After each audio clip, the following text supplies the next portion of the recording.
Hey, what's up, guys? Sorry I'm really close to the camera, but I have been laughing for the past 10 minutes because I found the funniest thing ever to react to. So to put it short and simple, if you do not know, a lot of people have been complaining about PragerU ads on my video. That's what it's called. This is what it is. So it's basically a university that creates videos on various political, economic, and philosophical. See, this is why I can't get into politics, because I can't even speak English. Philosophical? From a conservative or right-wing perspective. So just to let you know, I'm not left or right. I'm kind of like in the middle. I don't know. I usually go with logic and common sense. You know what? I don't know. I'm not left or right. I'm in the middle, okay? But anyways, people have been complaining about these ads on my videos, and I found two videos that we're going to react to today. So basically, these ads in this university or whatever doesn't really like the LGBT community from what I have gotten from these ads, from the few that I've watched. And I picked two of my favorite ones that we're going to react to together today because I actually laughed out loud multiple times, and I never do that. And I just I picked up the camera so fast, and I was like, I need to film this. Hey, so I'm just editing. I realized I said I laughed out loud, and I never do that. I do laugh out loud, but what I meant is I don't really laugh out loud when I'm watching a video. So if it makes me laugh out loud, then video is 5 stars. So I just want to let you know that yes, I do laugh out loud. I just did it. Okay, bye. It's now okay for a man to hit a woman. That, in effect, is what a mixed martial arts league decided when it allowed Fallon Fox, a biological male, to fight as a woman simply because he identifies as one. And the consequence of this decision? Fox sent female fighter Tamika Brents to the hospital with a broken skull and a concussion. Brents needed 7 surgical staples to bind her wounds. The battered woman, a trained fighter herself, said of her match with Fox, "I've never felt so overpowered in my life." Okay, so my opinion on that, before we even keep watching, just generally men are stronger. So I can see the perspective that they're trying to go after, but the way that they do it is such an asshole way to say it. Just listen to it. 20 years ago, if a man hit a woman so hard that he sent her to the hospital, he'd be in prison. Now, he can get paid for it. Wow, that's a fucking fantastic logic. Coming from people who try to use logic, that isn't logical at all. It's just not. That doesn't even make any sense. Those are two different situations. Today we are told that male and female are one and the same. This denial of male-female differences has led to the astonishing belief that men and women are not born male or female.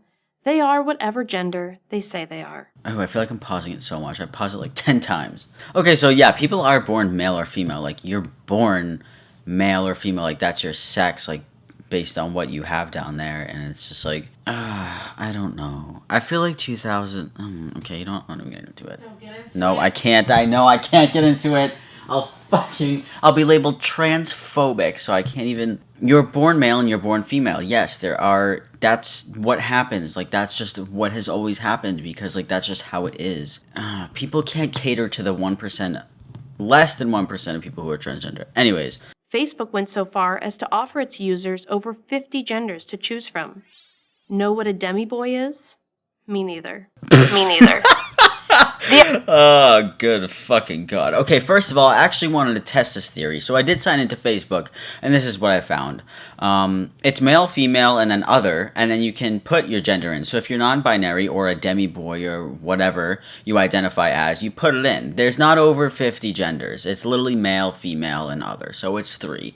So that was an over-exaggeration. I think if you're trying to prove a point, don't fucking lie about it. I don't know. The idea that gender identification is now a personal choice might sound enlightened to some, but it's actually a very anti-scientific view of one of the essential facts of life. Okay, so I'm going to stop the video again. Your gender identity is not a personal choice. Why would I choose to put myself through surgery? People don't choose to have gender dysphoria. That's the point. People don't choose to have that. People choose to challenge it and go for what they feel is right. People don't just wake up and say, well, I think I'm gonna actually transition and start all of this just because I feel like it. That's not it. Men and women are inherently different. Their brains are different, their hormones are different, their chromosomes are different, and of course, their bodies are different. No amount of peer-reviewed papers from gender studies departments can change this. Well, it did. Because I got surgery and I'm on hormones. And I'm gonna get some more surgery. So, I mean... But I do understand where she's coming from, saying, like, people are born this way. And females and males are different? Yes. No fucking shit. Yeah, they are different. But it can change. That's why hormones are made, and that's why surgery is made. And it does change. So... like, okay. To be more of a woman has to be more like a man. She has to want to have casual sex like a man, to serve in combat like a man, to pursue a career with single-minded intensity like a man. Of course, there are exceptions, but the overwhelming majority of women aren't seeking casual sex, don't have the physical strength of men, and don't share the same work-life priorities as men. Not to be an SJW, but that sounds kind of sexist because women can do things that men do. A woman can have a job and be single. A woman can want to have casual sex. A woman can want to go into the military. Like, that doesn't... There's many women who want to do that, so that just, like... What, do they have to, like, be housewives? I don't understand her point. Ironically, this quest for sameness is occurring at a time when science is telling us more emphatically than ever that we are different. So what your grandmother took for granted, men and women are different, science now confirms. But there is no room for science in, say, stores like Target or Toys R Us, where toys are no longer divided into the boys section and the girls section. Okay, so let's just take this for a second. Take a look at the screenshot that I just took from ordering online from Toys R Us. I didn't know they still existed. I thought they went out of business. But what does this tell you right here? You can shop toys by girl and boy.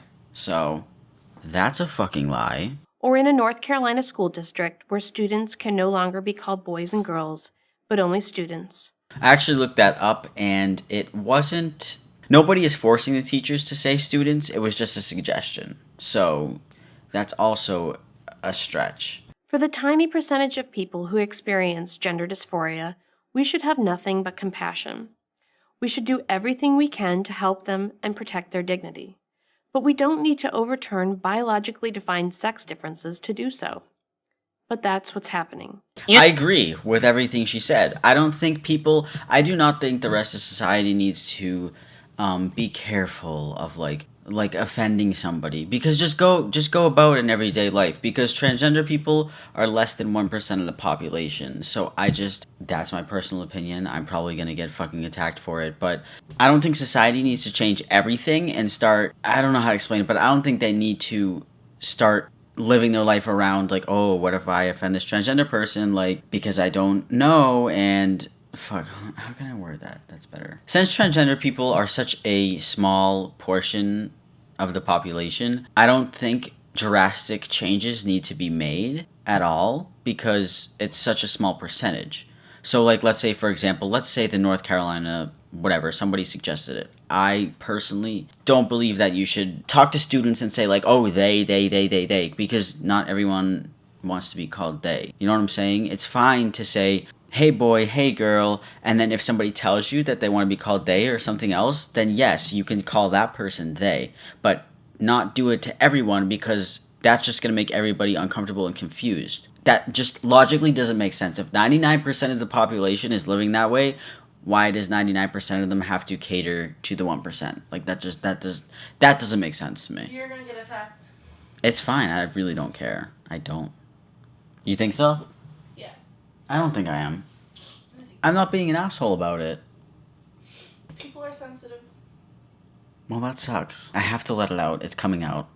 It's coming out. It does not make sense that 99% of the population would have to make sure that everyone is not being offended. Like, everyone gets offended over everything. I got offended today because a lady wouldn't let Sheila go through the same line as me. Everyone ggets offended all the time. Get over it. Like, it just happens. Like, it happens. Unless it's intentional, unless it's, like, racism or discrimination and stuff like that. Anyways, let's continue the video. Using the wrong pronoun at the office might get you fired. In Canada, it might land you in court. In mixed martial arts, as we have seen, it can lead to getting your head bashed in.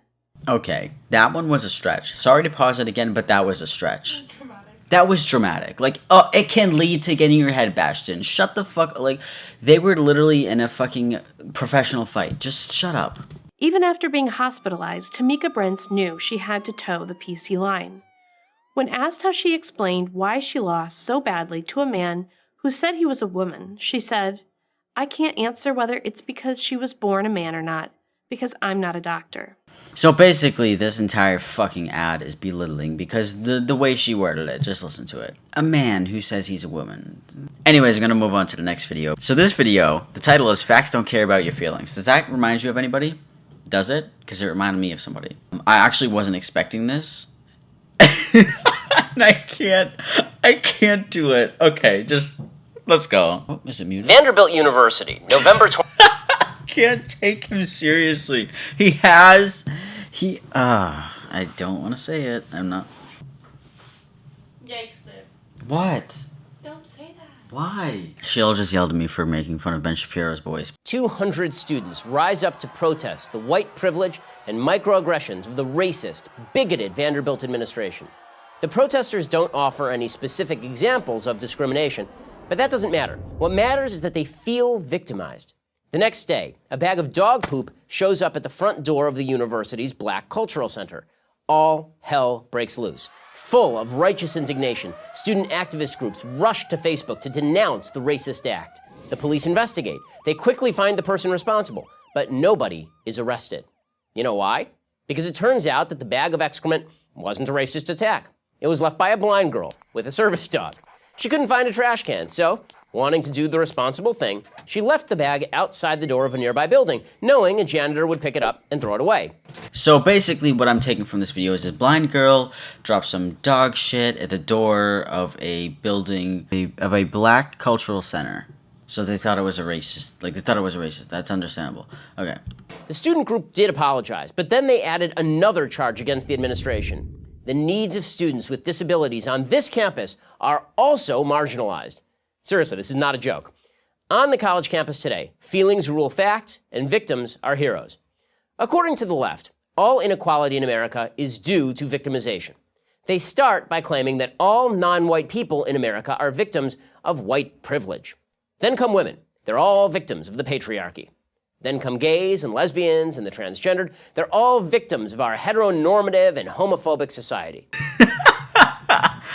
I still don't know what this video is about. But the fact that he said transgendered and it's not even a word, I can't. If a man holds open a door for a woman, which, by the way, you're supposed to do, that's a sexist microaggression because he's treating her like she's a helpless female. Of course, he's also treating her like she's a woman.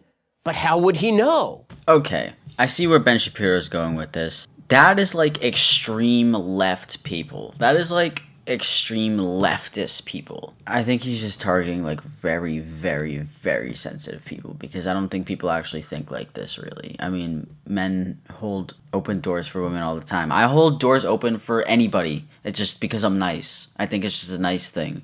And it's just like, I don't know. Alright, so since that last Ben Shapiro video wasn't really based on transgender people, if you guys don't know who he is, he basically just talks about like, he talks a lot about politics. So, I want you guys to tell me if you got a PragerU ad on my video, because they really seem to love putting them on my videos, and people have talked about, like, anti-gay videos, but I haven't found them or anything, so if you do find one on my video, try to find it, link me to it, I'll make another reaction to it. If you guys want me to react to anything else and you have any suggestions, you can literally just link me in my comments and let me know, because I thought that was so funny. I just thought it was so funny. That's why I picked up my camera. I didn't watch the full Ben Shapiro video because I wanted to react to it like naturally with you guys. Yeah, anyways, I love you guys. I hope you enjoyed the video and I will see you next week. Bye.